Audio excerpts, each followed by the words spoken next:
Close your eyes. Imagine something you've never seen. Think of something you have never heard of. Remember something nobody has ever told you. Now, open your eyes, and from what you've just thought about, tell me what you want to be when you grow up.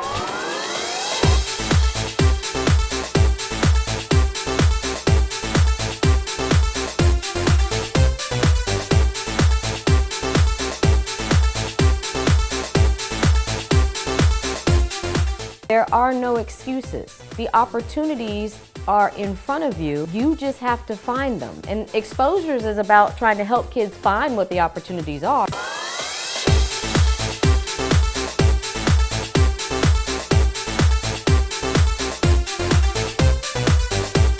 Hey everybody, welcome to STEM Exposure. We are at it again. One person you've already seen and two more brand new people you get to talk and hear from today.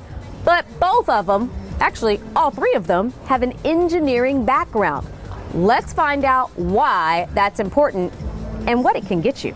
We're hanging out with my son Robbie and his cousins from Michigan, Lance, Joshua, and Otis. Do you know what an Aston Martin is? I know what it is. It's a fast, but I couldn't see it because a lot of things are fast. It went fast on the street, so I couldn't see the car.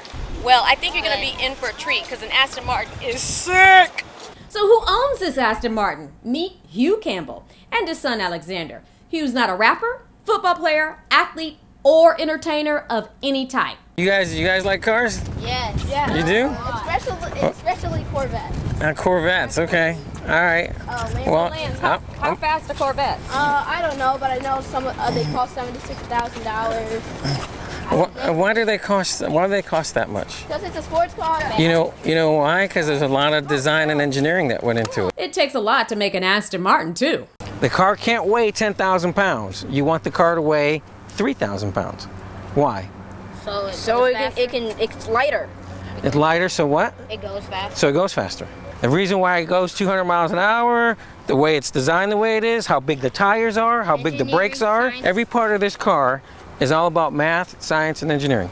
In Michigan, we have to wear coats, so that weighs down how fast. And you can't run as fast. So when you take off the coat and you have like nothing on, then you can go faster. But when we go over to the boat, you're going to see the exact same principle. Big, heavy boat, you need bigger engines, more horsepower to push the boat. Lighter boat, smaller engines to go the same speed. How did this car inspire you? I used to love cars growing up. I've always wanted to have a nice, fast sports car. So what does he do? I went to school, I went a degree in engineering, right? Yep. And I decided to start a company where I could use that engineering degree. How many colors does that come in? You can have it in whatever color you want. How much did this car cost? The cheapest one you can get is about $150,000, and the most expensive one you can get is about $340,000. So how do you make enough money to buy an Aston Martin without being an athlete or an entertainer? Hugh learned from a friend who drove one. After a little while, I felt comfortable enough to ask him, what do you do for a living that you get to drive an Aston Martin? He owned a company that publishes training manuals and technical manuals for the United States Navy. Couple lessons here. You need to know who you're hanging out with, right? Mm-hmm. You know, do you want somebody that's going to introduce you to people that don't have cars and take the bus? Right. Or do you want people, your friends, to introduce you to people that drive Aston Martins? Speaking of hanging out, I hang out with this guy every day, since he's my husband. You may remember STEM professional Robert Blaylock from our last episode, but this time he brought us Tesla. I didn't even hear the engine. Wow. So those are what they quick, consider careful. NASCAR fall-away seats. So What? the reason why they say Tesla is the safest car on the road, these two seats back here, which are made for kids, right? Because you can see you can fit right in. If there was an accident, everything pushes forward. Because we always thought it was a little dangerous for the kids to sit back there. Right. Especially with rear enders, but turns out that it was made for safety. One of the features that people love about the Tesla is the big screen. Oh my goodness. Everything is touchscreen. So you can use the controls to open up the sunroof touchscreen and slide. Show them how you slide it open. There you go. And it'll open up everything from that perspective. Everything is Bluetooth, so there is no connectivity unless it's through a Bluetooth device. One of the other things about the Tesla is the frunk, right? So everybody is saying, is it an electric car? Only thing underneath here is windshield wiper fluid. That's all you got. What? There's no engine at all. You're not going to find it. I know you're looking, but this is called brand new technology. All right, here we go. We should be able to lock it. There you go. Now that is cool. For the aerodynamics. It's all about electricity. There's no gas, there's none of that. So everything is computer operated. As you see, as the kids are in here and they're kind of messing around, the dashboard tells you everything that the car is doing. It'll give you all of the diagnostics. And then you also have an app that mirrors the car. So I can tell at any time where the car is and exactly what the condition of the car is at that time. And if I want to know the location of the car, it'll tell me that as well. All right, so that's from the app. She's blowing a horn from the app. So I like doing that. It's all about science, technology, engineering, and math. When you do well in school and you get a good job or you start businesses, these are the exciting things that you can get. But remember, it's not about things making you happy, but they can certainly help you celebrate your accomplishments. Let's go look at some boats.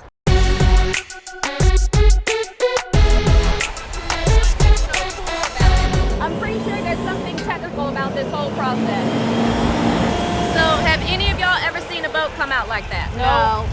What do you think about it? It's very cool, exciting, and Never seen it. It's inspiring how engineering works. That thing's off. What's off? The camera. No, it's not. It's on, trust me. No, it's not. Yeah. It's on the off. No, it's not. That's the tally that's on the off. I promise you, it's on. I think that's the light Okay. that goes and on. see, you're learning something technical now about the camera. Oh. The camera really is on, guys. Right now we're going to go over to Splendido 3. My wife wanted that name because she fell in love with a hotel in Italy. And so each of our boats, Splendido, Splendido 2, and Splendido 3, have all been named after that hotel and the trip that we took to Italy. I've been boating for about 4 years now. When I first got to Tampa, and I got introduced to some friends where this guy had a boat. He lived on the Hillsborough River. I just found out that there's a whole nother lifestyle where people have boats behind their houses, and they take their boats to restaurants, and they take their boats to hotels, and there's just a whole nother lifestyle that I didn't know anything about as a kid growing up, because we grew up very, very poor. All the kids used to make fun of me because all my clothes were hand-me-downs from my big brothers and big sisters, and I would always outgrow them. So in Connecticut, where I grew up, you know, my pants were too short. We used to call them high waters. Now notice the Armani exchange flip-flops. I don't think you have the problem with too small clothes anymore. The whole point to that is, you know, we got introduced to people that were leading a whole nother lifestyle I didn't know anything about. There's a microwave. I'm gonna be taking a nap. Have you cooked anything? No. It's a cool basement. I mean, it's really, you don't see that every day. I need that in my Now, he might get that in the future, but having a STEM career does let his dad bring all of his kids to sunny Florida on vacation now. I have a bachelor's degree from University of Michigan Mechanical Engineering, and then I also went on to get my MBA from Wayne State University. If you look at the careers coming out of college, normally the starting salaries are higher for people with an engineering background. So since I had an engineering background, I started off in engineering at a higher level of income, and then once I got a master's degree and I kept progressing in my career, then yes, it helped out from the beginning. It makes my life a little bit easier having a STEM background. Can we just ride the boat? High-paying STEM careers also let you buy cool stuff. So these are the Nike Elite exclusives. They only made 100 pair. And Robbie got these for Christmas. So the day was the first day he wore them. He's into shoes. He's a big Nike guy. I think they did very well in their pre-sale, so I think they're going to make these mainstream, but right now they're exclusive. If you misbehave, you get dumped.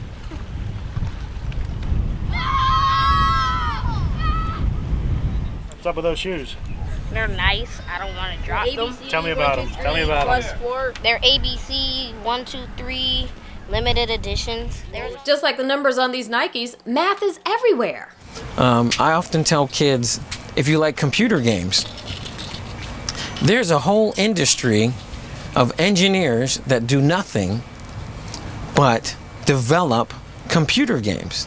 And their job, and they make a lot of money, is to go out and make better computer games. So if you like that kind of stuff, go take the science and the math and the programming, computer science and the programming, so that you can do that for a living and make a lot of money at it.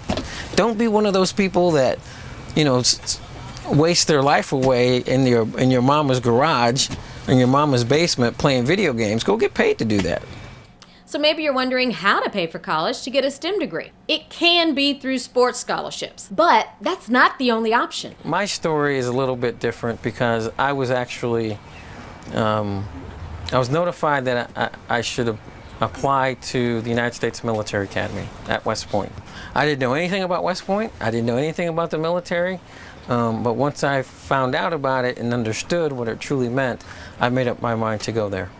I have to tell you, though, that there is an absolute commitment to serve in the military, the Air Force, Navy, Marines, Marine Corps, and all those things for 5 years.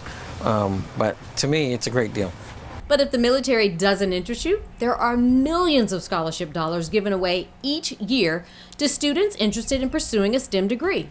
Just Google it. If you look at the people that start companies in technology, people like Mark Zuckerberg for Facebook and Microsoft for Bill Gates, those guys make so much more than any athlete that you can name. I don't care if it's Russell Wilson or Peyton Manning or Carmelo Anthony or any of those guys that are in sports that you may know, they don't hold a candle to the amount of money that you can make. For kids that see the athletes and the rap stars and all that stuff, I know that that's very appealing.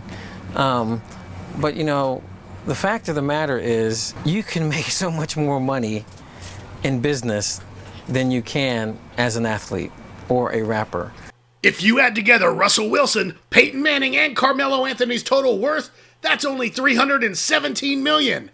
That's $2,183,000 less than this guy, Robert F. Smith, a STEM professional, the second richest black American. His total worth, $2.5 billion. I actually do make quite a bit more than most athletes than you can name. What'd you think of the boat? That was cool. I want to get one like that. How do you do that? STEM. It seems like a lot of us are consumers, meaning all we do is buy stuff instead of actually making stuff and being producers. Throughout history, in whatever country you are, whatever century you're in, those people that lived extremely well were people that owned businesses, they made things, and they sold things. They weren't just consumers. I believe that there is never a day that you shouldn't be able to learn something. You can learn it from other people. You can learn it in a classroom setting. You can learn it from reading. You can learn it looking up stuff on the internet. You can learn it by watching television. You should be a lifelong student, in my humble opinion. Did everybody hear that? You can learn it from reading. If you get exposed to it early enough and then you start to have a plan and execute on that plan, there's no telling what can happen. Not getting exposed to things is a real travesty, because you just simply don't know what you don't know. We're sitting on a boat, and growing up as a kid, I had no idea about boats. I got exposed to boating here in Florida, and I actually love it now, and this is my third boat. So that's an example. If I had not been exposed to it, I wouldn't understand this lifestyle. The same thing holds true for science and engineering and math. If you don't get exposed to it and what is possible through all of those things, then you'll never know. Man, it's been a great day, don't you think? We have actually gotten to see a Tesla, an Aston Martin, go on a fat boat ride, and we actually met a man who takes 4 kids on vacation. Who does that? And guess what? When you get a Tesla, bam! You can get one of these jackets to go with it. All right, I got to do a quick shout out to Blaylin Blaylock, my 7-year-old daughter. Woohoo! She loves that. Toodaloo!